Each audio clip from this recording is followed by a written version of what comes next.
everybody. Welcome. On behalf of HRN, thank you for joining us for the Twisted Soul Cookbook launch party. We're going to wait a few minutes as folks are joining in. While we wait, please say hello. Let us know in the chat where you are joining us from. I'm at my home in Norwalk, Connecticut. Anyone else in Connecticut or East Coasters? I know we've got a lot of folks coming in from Atlanta. Hi, everybody. As we're waiting for more of our guests to join, we're going to have a quick word from one of our sponsors tonight, Springer Mountain Farms. Springer Mountain Farms is proud to be American Humane certified, and joining us to explain what that means for animal welfare is American Humane CEO and President Robin Ganzert. Hi, I'm Dr. Robin Ganzert. I'm the President and CEO of American Humane, the country's first national humane organization. Founded in 1877, we've been at the forefront of virtually every major advancement in the humane space for the past 144 years. You may know us from our rescue program, which has put boots on the ground at the sites of every major disaster, from Pearl Harbor to 9/11 to Hurricane Katrina. 21 years ago, American Humane set out on another game-changing initiative, American Humane Certified, a certification program designed to uplift the standards of welfare on farms and ranches. Springer Mountain Farms was the very first farm to come on board and has been essential in defining the parameters of what third-party certification looks like. American Humane fulfills the vital role of a third party that not only defines the standards of humane treatment, but provides credibility and authority to claims of high animal welfare. You know, through operations like Springer Mountain Farms, we are truly changing the world. We at American Humane applaud Chef VanTrece not only for her innovation in the culinary world, but for her commitment to sourcing food from farmers and ranchers who do right by the animals in their care. When restaurants like Twisted Soul recognize humane farms, it signals to home chefs how important it is to prioritize quality food from quality farms. Chef VanTrece, I can't wait to try out some of the recipes from your book for myself. Congratulations, and from all of us at American Humane, bon appetit. So good evening. I'm HRN's Executive Director, Katie Mosman-Wadler, and I'm so excited to welcome you all to tonight's event. It's been a year since HRN went fully temporarily remote, and what a year it's been. But these virtual events are really a silver lining for us, and we are so grateful to gather with all of you in conversation and celebration tonight of two extraordinary women in food. Quickly, a little background in case you're new to Heritage Radio Network. We're a nonprofit organization. We're funded with support from our listeners and our partners. We've got over 40 weekly shows about all things food, drink, culture, and agriculture with a mission to improve sustainability, equity, and deliciousness. And you can learn more about us at heritageradionetwork.org. Very briefly, I want to say a huge thank you to all of our partners for tonight: Springer Mountain Farms, Baker Farms, Books Are Magic, the Decatur Book Festival, Gumbo Marketing, and Trinity Content Marketing.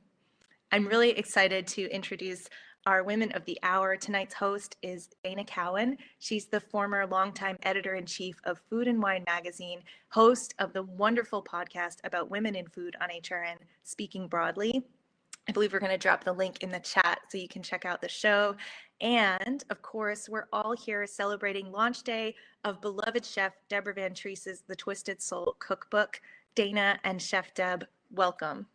Hi there, everybody. It's so good to be here. Thank you, Katie. It was great to always hear a little bit about HR, and I'm so happy to be part of the family. And for tonight, I'm super incredibly excited for this launch day for the Twisted Soul Cookbook. And I hope that, can we like cheer in the chat? I just feel like, I feel a cheers I'll cheer. For Chef Deb. There we go. We've got some woohoos. Yes, I was so excited to get a preview of this cookbook. It's so incredibly special and so true to who you are and where you come from. I feel like it's, you know, it's you between the covers of a book. So that's what we're going to talk about this evening. And we're going to give some insight into, you know, how this book came about and how you think about cooking. We're going to get some recipes. We're going to get to recipe demo. We're going to get to do a Q&A from the audience later. So I just want to start. How are you feeling on this most remarkable day? I feel absolutely fabulous. It's been a crazy day. I was speaking earlier, my books arrived, and I actually unloaded 42 cases of books off of a truck. And that was a good introduction for me. But I feel absolutely wonderful. I feel so incredibly blessed. And I'm just so excited that so many people, have been with me on this journey and continue to support me. So, and the dedication to your book, you talk about the women who came before you. Yes. And it seems that if that's how you started your book, and that's how I'd like to start this conversation, because you are standing on the shoulders of some extraordinary women and uplifting so many others yourself. Yes. So I'd love to hear about those influences and inspirations for you. Yeah, well, of course, we have to mention Edna Lewis, the Grand Dame. There's definitely a shout out to Leah Chase. And one of my favorites, which is, she's not as well known as Princess Pamela. She's a bit feisty and from New York. And quite honestly, when I read her cookbook, it just brings me joy, not just the recipes, but some of the sayings. And I think I can relate to her so much. These were women who, I did not get the opportunity to meet. I knew of them, and I understood what they were doing. I respected what they were doing, and I hope that me standing on their shoulders and trying to do something a little bit different, that they would love to see what I've done, with their thoughts, their ideas, their recipes. How would you, for those, if there's anyone in the audience who doesn't, know how to sort of think about those chefs, how would you describe them? They're cooks and chefs. Oh, wow. I think, brilliant comes to mind. But, the term of love, I think is what they all upheld. I think they all had a passion and a love of cooking. And it showed if you've read their books, if you've, actually even seen the grace, of Leah Chase in a photo. She was just everything, just a beautiful woman inside out, and, very spirited women, with, an incredible love of food. So let's go back to like your early food memories, because you talk about you grew up in Kansas City. Yes, right? yes, Yeah. yes. Like, don't want to get your place of birth wrong, but the food that you grew up with and how that might have inspired some of the recipes that you have then adapted in your own very, very special way. Okay, I grew up with, real traditional soul food cooking. My dad, he kind of stepped out the box a little bit. Sometimes he would introduce us to vegetables that, really weren't, a part of our everyday eating. One thing I can remember for sure was eggplant. And my mom's like, we're going to eat what? But it was nice having his influence to bring in a little bit of something different. I had a grandfather who was a bricklayer who actually built a brick pit in the back of our yard, where he barbecued. So, I watched him barbecue. My dad would barbecue in 3 feet of snow in the dead of winter. My mom cooked on a regular. My grandmother, my grandfather had Louisiana roots. So, there was some little Cajun and Creole things that would be going on in our household. Just a great group of cooks, even down to I had an uncle who, barbecued coon. I had one who cooked possum. There were certain things that, each member of the family was really, really good at. And, I got to experience all of that. So food became a major part of my life. And when you were surrounded by all those amazing cooks, did you start cooking at a young age? Is that one of your stories, or did that take some time? I started cooking early without knowing it. I still have scars from a burn on my arm where my grandmother was cooking bacon, and she was cooking it in the oven. And I had looked and peeked because I was really wanting some bacon, right? And it looked as if it was done to me, and she wasn't anywhere around. So I decided I was going to get the little mitts and pull the bacon out myself. Well, of course, the grease splattered, and I was afraid to scream because I didn't want to get in trouble. I didn't want to get spanked. So I just was like, okay, you're going to be okay. Don't scream, just get the bacon down, don't spill anything. And then I got real nervous when I saw blisters on my arm because I'd never had a blister before. Then I got scared and had to fess up, So that's probably the first true memory of me trying or attempting to help to do a little bit more than what I should. But being around, cooks and, go get the pot and stir this and, add that for me. I was learning without even realizing the gift that they were giving to me. That sounds like such a special group of people to both eat with Yes. and be fed by. Yes. So you one of the things that's so extraordinary about the food and then your food in general in the cookbook is the cross of flavors, the influences that you've pulled from around the world and the experiences that you've had and that are maybe trips in your mind, but also trips that you've taken. Because you worked with the airlines, so you traveled a great deal. I'd love to hear, what was that like? I mean, I've read, you were in Argentina and Switzerland and Brazil, and what effect did all that travel have on the way that you thought about food and then as resulting in this great cookbook? Well, I think, the first trip out of Kansas City was when I first trip outside where I lived outside of Kansas City was when I first became a flight attendant and I was stationed in Dallas. There's a couple of stories about this. I ended up with a roommate, a white guy who was from Texas, and his grandmother lived very close to us, Grandma Ritchie. And going to Grandma Ritchie's home, and I was a little bit nervous, because like you're in the South, I always kept, in my head, you're in the South, you have to be careful. So I thought, okay, you're going to this older white woman's house in the South for dinner, with her gay grandson. How is this going to turn out? And the spread was incredible. And what struck me was how the food was so similar to the food that I had grew up with. So it was somewhat of a light bulb moment for me. I know people think, what, you didn't know. Well, if you didn't travel outside of your area, why would you know? How would you know? So that was kind of the beginning of me starting to see food differently.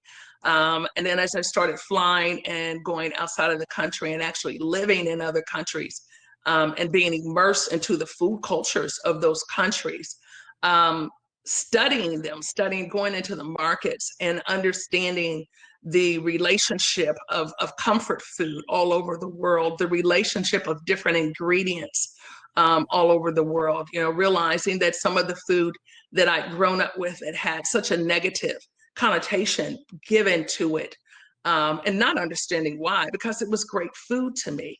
But to see, some of those foods, revered in certain parts of the world, just gave me a new lease on food, on cooking, and a hunger to just learn as much as I possibly could.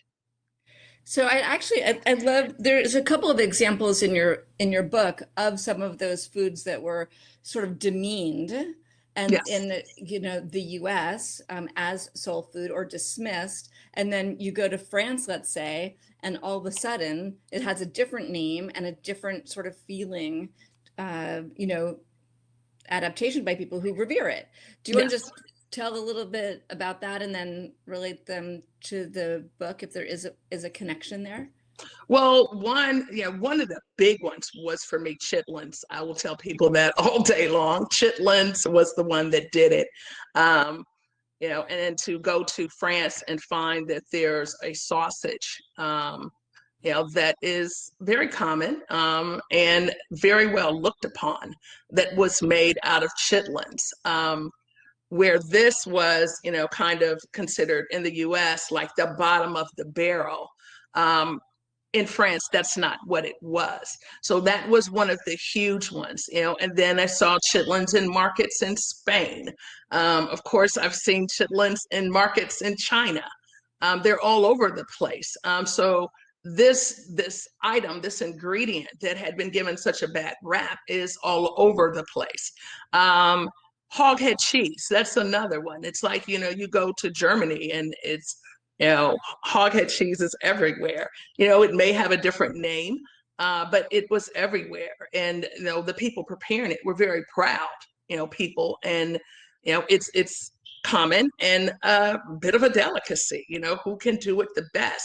Oxtails is another one, oxtails, if you look it up, you'll find all types of recipes that include oxtails, from Jamaica to Asia, to Europe, but all of these things were generally considered cast-offs.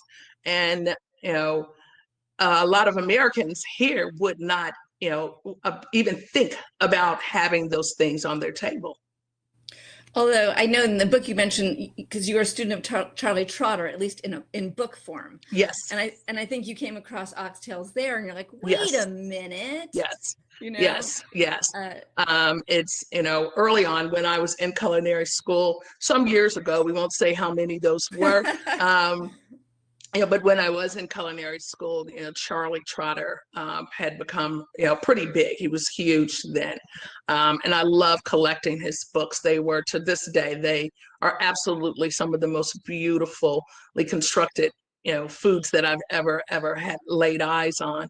And the thing that caught me is very often, he was taking these ingredients that, had been cast off and thrown aside and doing absolutely incredible high-end meals with them.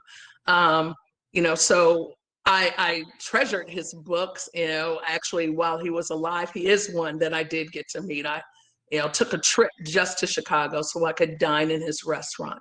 And it was absolutely wonderful. It was amazing. Yeah, it was such a special meal because he was so particular. Yes. In every single aspect, from Yes. of course the food, but the wine. And the story that I will never leave my mind is how he made the servers put Scotch tape on the bottom of their shoes to be sure that the carpets were always perfectly neat. Yes, yeah. And he actually recruited servers from all over the world. I think the day that we were there, we met a lady from Hawaii, and she told us the story of how he had recruited her to come in. Just, really, really top-notch, everything across the board. So after your travels, I mean, working as a flight attendant, you ended up coming back and, landing in Atlanta and doing some cooking. Like, what was that? How did that light bulb go off? Stop one thing, start another, and how did that go? Well, I technically never stopped one thing. Okay. It took, I really just stopped one thing a few years back, honestly. But I decided at a point that, I was looking at TV and a commercial came on about culinary school. And by then I was deep into cooking. I was one who, took, I had every food magazine, there was, I had a subscription. I had a couple of friends that we actually would get together and decide what we were going to cook on certain days that we found in these magazines or in a cookbook. I loved entertaining, and I didn't want, anyone to bring anything. I wanted to do everything myself. So it was a hobby. It was a love. It was a hobby. I love talking food, chatting it up. And then saw a commercial and thought, what? Why don't I do this? What's to stop me? My motivator was that, I was working for the airline and they were on strike. And I just didn't want to be left again without having a backup plan. And then my backup plan became my front plan. But for years, I did them both. I did minimal traveling as a flight attendant and a lot of cooking for At least about 22 years. I straddled and did them both. It was a hard job to give up, and I still enjoyed all of the things that I was learning, from traveling, and not just actually even being in different countries, but just amazing to sit with flight attendants who were from all over the world and talk food, and talk about the foods they grew up with, and listen to them as they're telling me the memories of their grandmother preparing this or their mom preparing this dish. And it just struck me then that the food, no matter where you're at, no matter what culture, there's a comfort that it will bring. There's memories that it brings. There's soul that it brings, no matter where you're from. Okay, that just so gave me goosebumps, and I know it's videos, so I don't know if you can see the teary eyes, but it's one of the beautiful, quotes from your cookbook that I want everyone to go buy, which is that, you're talking about soul and soul food, but that notion of soul and soul food are related, but they're soul that's just like the inside of who we are and how we care about one another. I think good food shows that you care. It's hard to get away from it. If you taste something and that chef didn't care, you automatically can tell that when you're eating. But the most humble of meals, if a cook cares about it, you taste it. And so that for me, makes the most humble of ingredients important. Because if it's the right person behind those ingredients, it will give you a memory that you will never forget. And it makes you, it hugs you. Food hugs you. It shows you love. And those are the things I want people to remember. Because I know everybody on here has a story about some meal, whether it's the worst meal, if mom, meal was tuna noodle casserole and it was horrible, you still have a great memory of mom trying to make it work with the worst tuna noodle casserole of all time. It still brings a smile to your face. It still touches your soul. I mean, for me with my mother, who was a dedicated non-cook. Mm-hmm. I mean, as close as she got was a black and white sundae, or a milkshake. And I have a milkshake. I'm like, nostalgia. Yeah. Nothing touched by fire or knives or anything like that. But so I want to hear about the genesis of the cookbook. Mm-hmm. And are the recipes in the cookbook based on recipes that were in your restaurant? Some of the recipes were recipes that I have done in the restaurant. Some of them, I may have done catering because I catered for years. I've been cooking for a long time. And it's funny, today I actually found, the first menu for the first restaurant. And there are still things on there that I still use to this day. So wait, I have to know, what stayed from that very first, well, time one thing I did not, I forgot, but, I grew up with salmon croquettes done with that canned salmon, which I would never eat. I thought that was really gross. Meat in a can, something about that, other than tuna, always gave me the heebie-jeebies, even though, I do have spam in my blood. I do have it in my blood. But I did a fresh salmon croquette, with fresh salmon. I didn't realize that back in 1998, I was doing this fresh salmon croquette. There is a pork tenderloin that I stuffed with a Cajun cornbread stuffing that has been around. I bring it back and forth into the restaurant folds actually quite often. That sounds so delicious. I know why you don't give those up.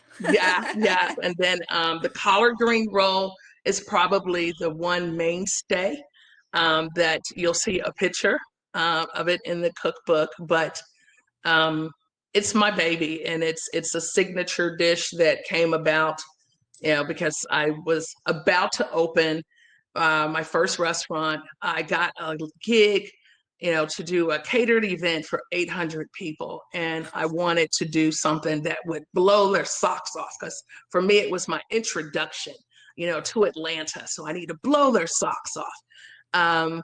And I came up with, encasing greens in a little roll, which basically it came from, me eating grape leaves, in Greece, and stuffing them. So it was the same concept, but, no one had ever thought to do that. And so I made 800 little bitty. It's like every time we looked up, I had to go buy more cases of greens, because no one knew how many greens would it take, to make 800 little mini collard green rolls. And it took case after case. But I got that done. And it has never, ever left me. It stays on my menu, because it identifies to me 100% of who I am. Right. I was going to say, it just seems like you had an inspiration in Greece, but you completely translated through a food that you love and a place that you know. And I feel like that's what will resonate with people when they look at your amazing cookbook, is that idea, Yes. that you're always transforming. Yes. But you're taking things that you know and love, Yes. which is in the case of that example, yeah, exactly. It's the exactly. collard greens. Yeah, it's like this. I take the simplest foods and just twist them up a little bit, with a little bit of technique. Just give it a little bit different technique. So I love the cover of your book, Mhm. partly because it's so colorful, and but mostly because that food looks Mhm. so good. And all of you who are like watching slash listening, you got that first visual of the cover. Can you just tell us, like, did you put your favorite dishes on the cover? Like, are those your favorites, and what are they? They're not necessarily my favorites. I can't even tell you what my favorites are right Yeah, that's now, a child question. Yeah, I Yeah. just can't. But when I grew up, okay, first I was an only child. I grew up as an only child. So gatherings, were huge to me, because otherwise I really didn't have anybody to talk to. So at gatherings, there was tons of food and tons of family, and I could play and just talk. So, what I always remember is spreads, just spreads of food. And it'd be a little bit of everything, just, whatever, whoever cooked well.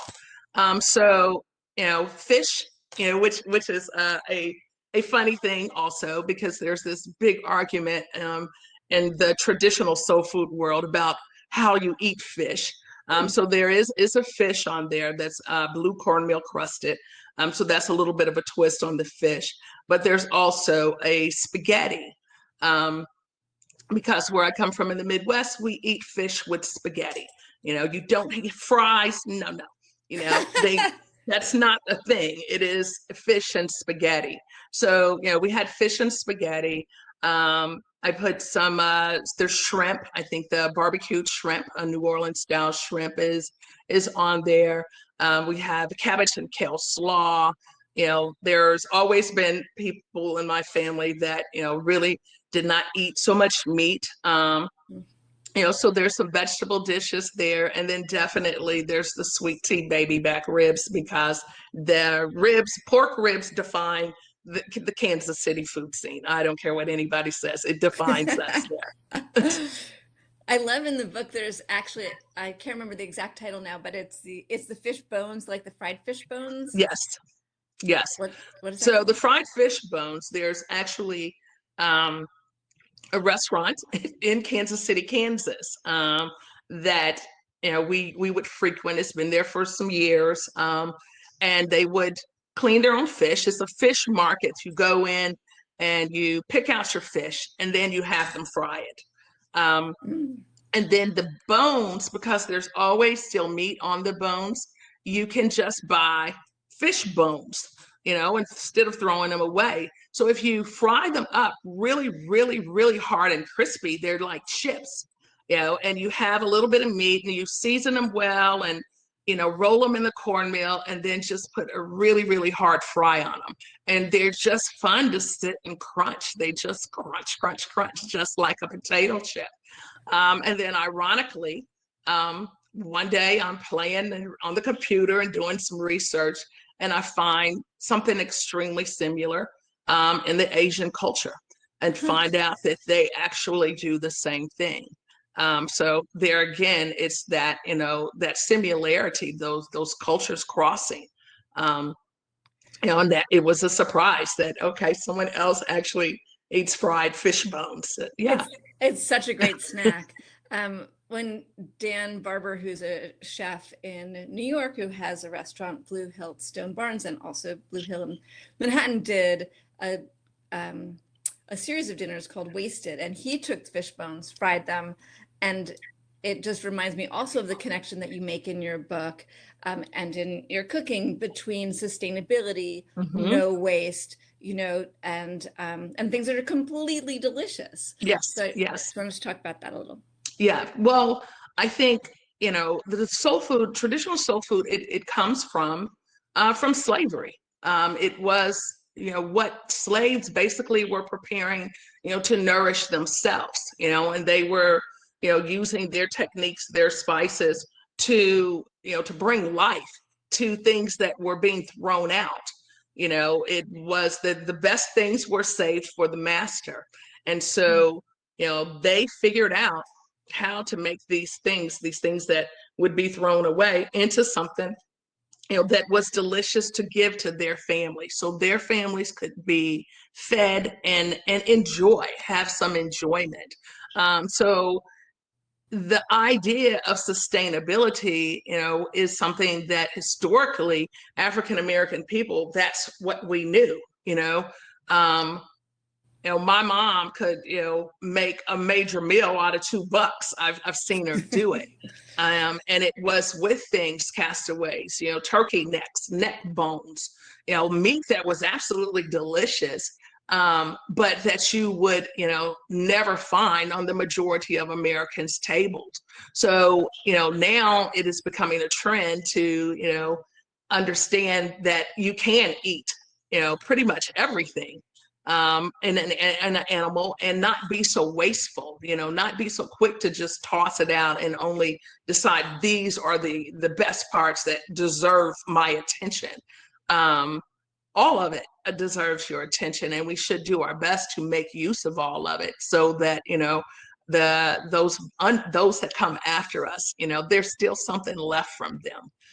So it is important. And I'm glad everybody now it's trending, and it is something that everyone's a little bit more mindful of. I think it's great.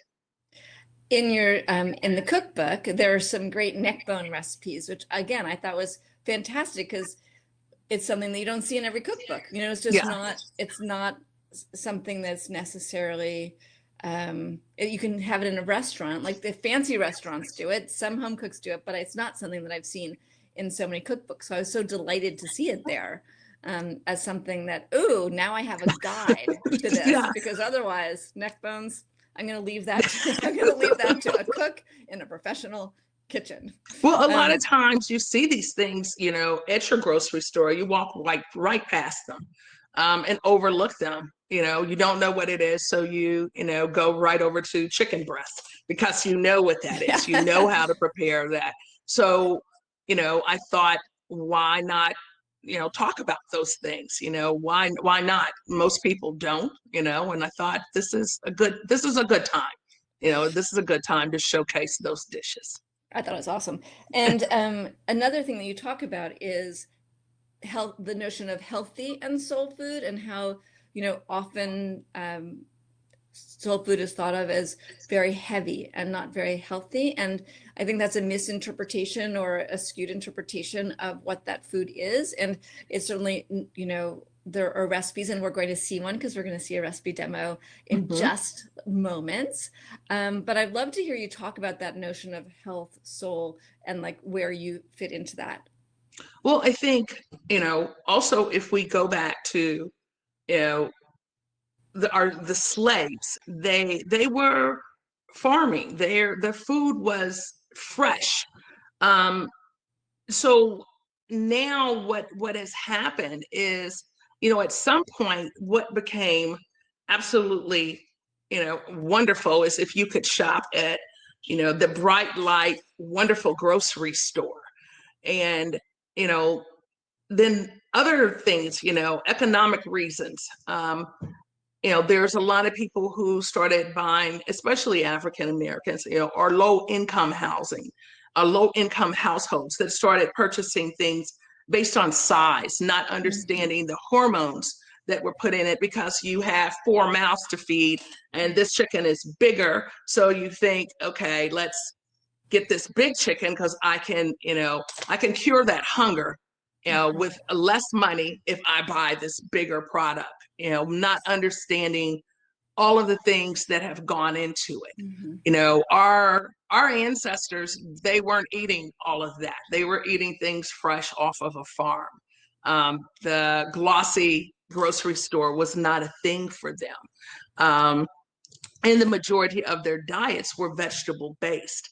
Meat was something you didn't get very often. I often would hear my mom talk about her dad and how, he used to rant and rave, he'd drink and rant and rave about how, he's like a good provider and they're rich because they could eat chicken on Saturdays. So the other days that wasn't what they were having. So the base of soul food cooking definitely was a lot heavier in vegetables, and they were, vegetables that were growing in gardens, not, that had been sprayed and laced with hormones or full of steroids or any of that stuff. So not only are the choices that we make in choosing what food, where the food is coming from, but also the preparation of it, can be changed just a little bit to make it, a little bit healthier, and definitely still good. Well, we're gonna now get to see you demo on video. Not right there in your pretty shirt, but I mean, not that your shirt in the video is not pretty, but anyway, so we're gonna watch a video of you doing some great recipes. And is there anything that you'd like to tell everyone who's watching before we go over to the tape? No, I think some of it is self-explanatory. If you got any questions, let me know. But again, you'll notice I work with really good product. I'm a stickler for particular brands, so these are local brands that I work with: Springer Mountain, Baker Farms. And it is because I can go to their farm, I can see what they're doing and how they're doing it, and I appreciate that. And I like what they're doing, so those are the products that I utilize. Welcome everyone, thanks for being here in my test kitchen located here in Atlanta, Georgia at Guy Gunter Homes. I'm so excited to be doing one of the recipes from my new cookbook, my first cookbook as a matter of fact, the Twisted Soul Cookbook. Today we'll be doing Country Captain chicken stew, and we'll also be doing a kale and cabbage slaw. Really, really easy recipe. To get started, we're gonna go right into the ingredients for the Country Captain chicken stew. I don't want you to be intimidated. Some of the recipes in the book seem to be long, but a lot of them, it's about ingredients and seasonings and spices. When you're crossing cultures, you have a tendency to use a little bit more spice and seasonings than normal, so don't be scared by this. All right, so here I've got garlic powder, onion powder, some seasoning salt. I love Lowry seasoning salt. It's just a thing that I have. I've got white pepper, cardamom, cinnamon, curry, and some red pepper flakes. We've got our fresh ingredients: tomatoes. You see 3 colors of the peppers, and the celery, onions, garlic, the duck fat. I like using duck fat. You could substitute with butter. Also, you could use the vegetable oil, but the duck fat just gives it a little bit extra flavor that I really, really like. Okay, we're gonna start by mixing up the seasonings. It just makes it easier when we put it on the chicken. I've got the Lowry's, garlic powder, white pepper, onion powder. Just gonna take my finger, mix that up, and then just start seasoning the chicken. When you are doing soul food dishes, one of the most important things is the seasoning. and making sure that you're very generous. There's not a lot of salt that I'm using right now, so there's no need to be shy with the seasoning on the chicken. This chicken we cut ourselves. We kept the backbone because we completely cut it out, but we did keep it and we made our stock with it for us to use for the broth today to go into this dish. Now that our chicken's seasoned, I'm going to place mine in a baggie and then let it marinate for at least a couple of hours. I like to do mine overnight. You could also just put this in a bowl and cover it with plastic wrap and then just stick it in your refrigerator. So we've got our chicken here that's been marinating. This chicken has marinated overnight. It's like, smells really good, nice and flavorful, Magic TV. I've got my cast iron Lodge Dutch oven. Got it all hot. I'm gonna pour this duck fat in and we're gonna brown this chicken. It's gonna take us about 10 minutes or so. We wanna brown it on all sides.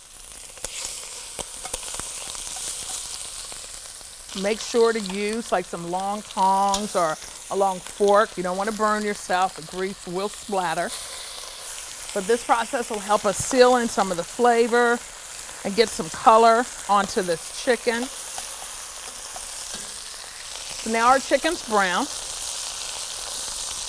Gonna remove, just transfer the chicken right back over on our platter. And I'm putting it back on the same platter because the chicken is still raw.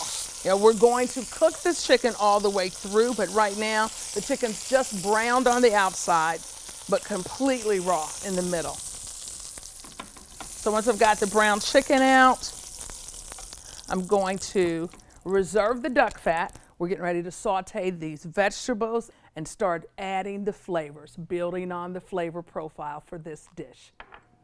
Yellow peppers, then we're going to add a little garlic, red peppers, and celery.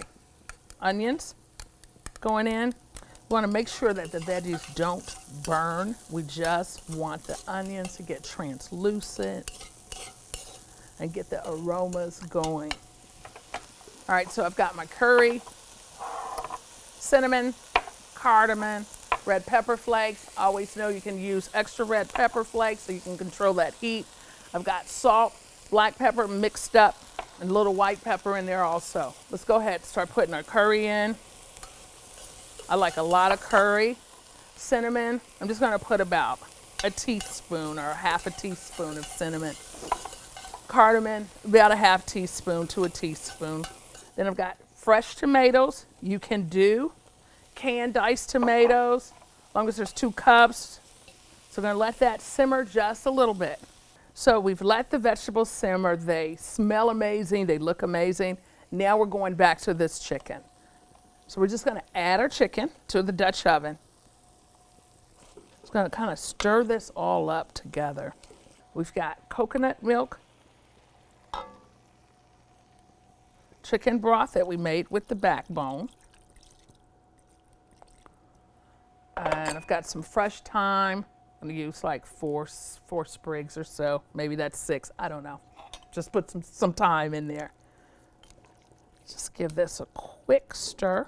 And the last thing we're gonna do is we're gonna add the raisins. I choose golden raisins. It's just a preference, you can use regular. Stir that in there. Got a little bit of salt and pepper to taste. Okay, well, maybe a generous salt and pepper to taste, okay? I'm gonna cover this up. Make sure our flame's on simmer. And then we're gonna move into the next part of the recipe, which is the rice noodle. I've got rice noodles, I have vegetable oil, I have roasted peanuts, scallions, cilantro, a little kosher salt and black pepper mix.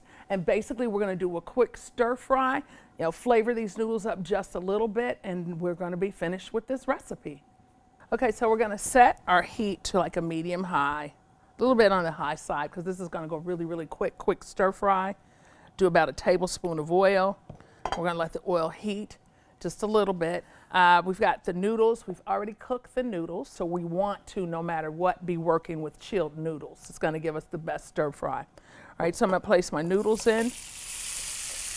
Add a little bit more oil. I'll kind of stir these around just a little bit. Don't want to break your noodles. I'm going to go ahead, throw in my scallions. Save a few just for the end, just for garnish. I've got a little salt, kosher salt and pepper mixed. I'm going to put some peanuts in there. These nuts are definitely optional. You know, or you can like try it with a different type of nut. The last thing we're going to do, we've got some incredibly fresh cilantro that I purchased from one of our local farmers in Atlanta. I'm going to add cilantro. It's very, very fragrant. So we're going to keep stirring this. And then once it's heated through, about 5 minutes or so, I'm just going to turn off our flame and set this aside. I'm going to check back on my chicken, see how we're doing with my chicken stew. It's looking really, really good. Smells absolutely incredible. And then we're going to plate this dish up because we are ready to go. So I'm going to take some of these noodles, just sit them here in my big bowl because I'm very hungry. Got the nuts, the colors are beautiful. I'm going to put some of this good gravy on here because I'm a sauce kind of girl. Gonna add a piece of this chicken, one more piece, just because I'm really hungry. So this is our dish. It smells wonderful, the colors are beautiful. I'm gonna garnish with a few of the peanuts I had left. I had a little bit of the cilantro left over. I'm gonna put a little bit of that on top. This is our country captain chicken stew. A little bit of the world, a little bit of history, all rolled into one dish. So now we're gonna go to our kale and cabbage slaw. I've got all my ingredients here, but let me tell you a little bit about this slaw, a little backstory. I wanted a dish that showcased greens because I am a lover of greens, you know, big fan of Baker's Farms here in Georgia. And I wanted something light that I could take to picnics, out to the park, that would travel well, that was not mayo based. And that is where this salad comes in. So I've got garlic powder, onion powder, salt, black pepper. I've got Dijon mustard, some honey, a little apple cider vinegar, extra virgin olive oil, sweet onions, not Vidalia, but they will be in season soon. I've got some shredded carrots, red peppers, Baker Farm kale, and Baker Farm cabbage. Now let's get started. The first thing we're gonna do is just put all our vegetables in a bowl. We're gonna toss them all together. Got the kale, the cabbage, shredded carrots, julienne red peppers, and sweet onion. I'm going to just toss this together.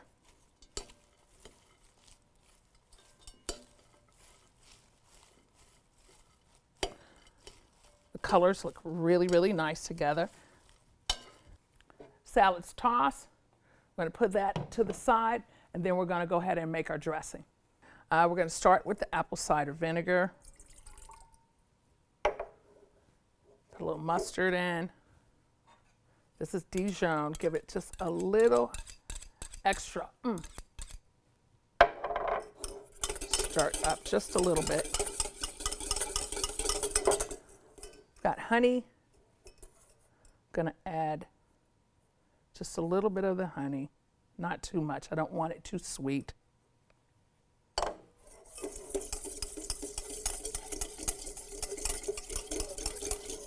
And then little by little, we're gonna add the olive oil. Now keep in mind, this is much easier to just do in a blender. But we're gonna do the old-fashioned way. I'm just gonna put a little bit at a time in here. Put a little bit of the garlic and onion powder. Again, we're gonna whisk a little bit more so this blends nicely. And then some salt and pepper.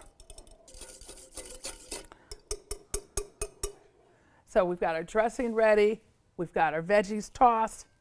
Now we're gonna add our dressing to our veggies. Just drizzle a little bit over and just toss.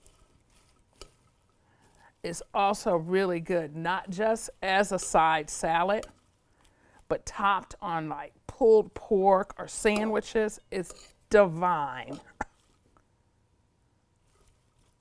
So we're just gonna put a little bit of this on the plate. It's like some days this is just my day snack. It's simple, it's healthy, it's delicious. So here we have it. This is our kale and cabbage slaw. It's a very light dish, very easy dish. It pairs perfectly with our country captain chicken stew. It's a little bit of heartiness with a little bit of lightness. I thank you so much. I look so forward to taking your questions. That was so delicious, made me so hungry, as did everybody in the chat. I love that it's such a Chef Deb combination, because I imagine that traditionally Captain's chicken would be paired with another type of rice Yes. dish, right? Noodles are your own take and the way that you've adapted it. Well, you had mentioned before the video began about some of the amazing farms that you work with and your partners. And we're going to take a brief moment to hear from one of them, from Baker's Farms. And we're also going to leave that time for people to put some questions in the chat. There's some really good ones in there that I can't wait to hear you answer. So here we go. So at Baker Farms, we attribute a lot of the freshness to our greens due to the fact of our planting schedule, for one. We're always planting. All throughout the year we're planting. Every 10 days to 2 weeks. We always have fresh fields to go into. You know, a lot of the freshness is due to our workforce. We have a quality, dependable workforce that's come back on the H2A program year after year. We have just a low employee turnover. These guys are familiar with the product. They are their own graders. Also, when it's brought to the shed, with our workforce, we're able to cool that product. Within 4 hours of being cut, that product is cooled, placed in a cooler for pre-cooling. Then once it leaves that pre-cooler, it's able to go into the processing area. Once it reaches the processing facility, those greens are triple washed. And a lot of people don't understand that triple wash actually means those greens are placed in an environment where they're washed, brought out of that environment, they're cut up, put back into another wash tank, washed again, and then, if not once, if not twice, but 3 times washed again before they are spin dried and packaged. And you know, I think one of the most important things to consider is not breaking that cold chain. At Baker Farms, the greens, they're coming from Baker Farms. They're coming from right here in Norman Park, Georgia, where 95% of the product that we package is grown here 12 months out of the year here in Georgia. Now there are supply windows where we do have to pull from other places, but we have grown the business to where what we grow is what we sell. That was great to see, to meet one of your farmers. So we have some really great questions in here. I'm going to start with, there's one question. Why do you need to have the noodles cold to start? You want them cold, really, so that they don't tear up. It's like if you cook them hot, they're a little bit softer than they will be if you let them get cold. Yeah, once they're cold, it's like you're doing a reheat process, so they're not as tender. They're not as sensitive to all of the stirring and all of the movement that they're going to have. Right, you don't want otherwise it'll be little noodles. noodle pieces. Yeah. And how do you choose greens that work well raw, like in your slaw and or I pinch them. You know, if I'm at the market, I'll be honest, I'll pinch a little. I like grains, if I'm going to use them raw, I want them to be have a little touch of sweetness, not be overly bitter. And if they are overly bitter, understanding what I need to do to add balance to them, to take some of that sharpness out. You know, and I'll be honest, if you find super, super fresh greens, a lot of times, or depending on what farmer you're getting them from, you know, you'll find that one collard green is not necessarily like another. They could be, you know, one end would be bitter and one you can taste, and you can just taste the sweetness in them. So really, it's for me just about, you know, I'll pull off a little piece and put it in my mouth, especially if it's not a green that I'm not familiar with. Right. Little taste goes a long way because there's Yes. so much variance. What is one ingredient you think people need to be more aware of and incorporate into their own cooking? You know, I saw that question and I thought it was interesting. One ingredient. I would say, you know, I really, really like duck fat. I think duck fat is an amazing addition to a lot of things. A little bit goes a long way. I also saw some questions about where you can get it. It's getting to the point where it's so common you can almost get it anywhere. Even rendering like chicken skin, the fat from the chicken. You see it a lot in Jewish cooking, but a lot of that gives an additional flavor to your food. So, you know, why I do like butter, you know, but I do like a lot of the other fats also. Oh, Jason says he uses duck fat spray on a lot of stuff. I've never heard of that. That is something that I will go look for. And then that Thank way you, you can Jason. control how much you're using. Exactly. Exactly, because otherwise duck fat can be it's quite just bold a little in bit. whatever you're cooking. Yeah. Let's see. Hold on a second. Where in Atlanta can home cooks purchase Baker Farms produce? Whoa, it's almost, where can't they? I can tell you for sure, Kroger definitely, you know, carries it, like all of Baker Farms greens, and so does Walmart. You know, when I have issues getting them for my purveyors, you know, I quite often go and just buy everything they've got, and they have an incredible variety. And I think we have time for one more question. Chef, when you first opened TS, Twisted Soul, you featured a lot of fun-infused moonshine cocktails. Can you tell us about your cocktail program now and what you recommend drinking with your recipes? Oh, wow. Always love a good drink Yes, question. a drink question. Okay, they want to hear about Kirsten. That's exactly. So Kirsten is my daughter. Kirsten is taking care of the drink program in an amazing fashion.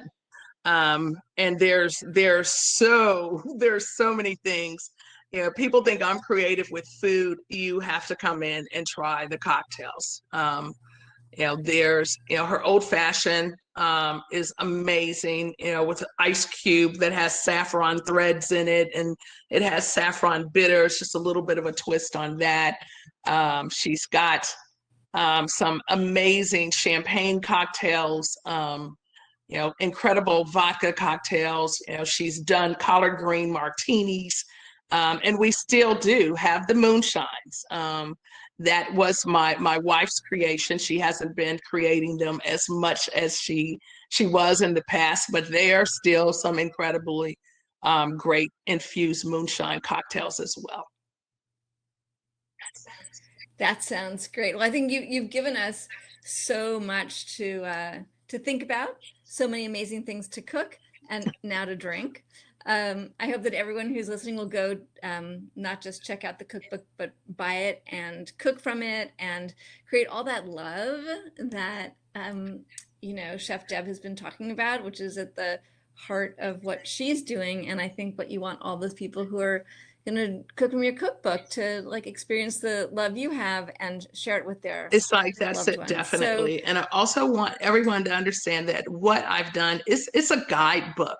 You know, it's nothing that's carved in stone, you know, but I just want people to enjoy the book and cook from it. And then, expound on it, and come back and send me a message and say, girl, have you tried your port wine braise this, and added a little bit of that to it. That's how we all evolve. So please have fun with it. Yeah, I mean, that's right. You've talked about how soul food's not static, it's not set in time. You've moved it along on your own timeline, and everybody else should take these recipes Yes. and do the same and keep moving Yes. food forward. So thank you everybody for coming. Thank you for joining us. Thank Deb, you. congratulations Thank you so much. on your cookbook. And I think I'm going to kick it over to the extraordinary leader of Heritage Radio Network. Katie, over to you. So much. That was incredible. Huge applause from Connecticut. I know you're all applauding in the chat. Thank you. I am so hungry now. I'm so filled with love. That was just wonderful to hear and to see those demos. I'm so happy. I think many of you have already received your book in the mail. It was included with your ticket. If not, it's on its way to you from Books Are Magic. Thanks again to all of our partners tonight, to Springer Mountain Farms, Baker Farms, Books Are Magic, the Decatur Book Festival, Gumbo Marketing, and Trinity Content Marketing. Thank you all for tuning in. And if you enjoyed this event, please make sure to check out all of HRN's programming and become a member to support our work. You can do so at heritageradionetwork.org/donate. And Dana, thank you so much for being our wonderful host tonight. If you all keep this tab open for just a second when we end the session, you'll be redirected automatically to the landing page for Speaking Broadly, and you can check out all of the podcasts there. This video will go live on our YouTube page in a couple of days, and we just so appreciate all of you. Thank you for being with us. Can't wait until we can all gather in person. Visit Twisted Soul in Atlanta. In the meantime, be well. We'll see you soon.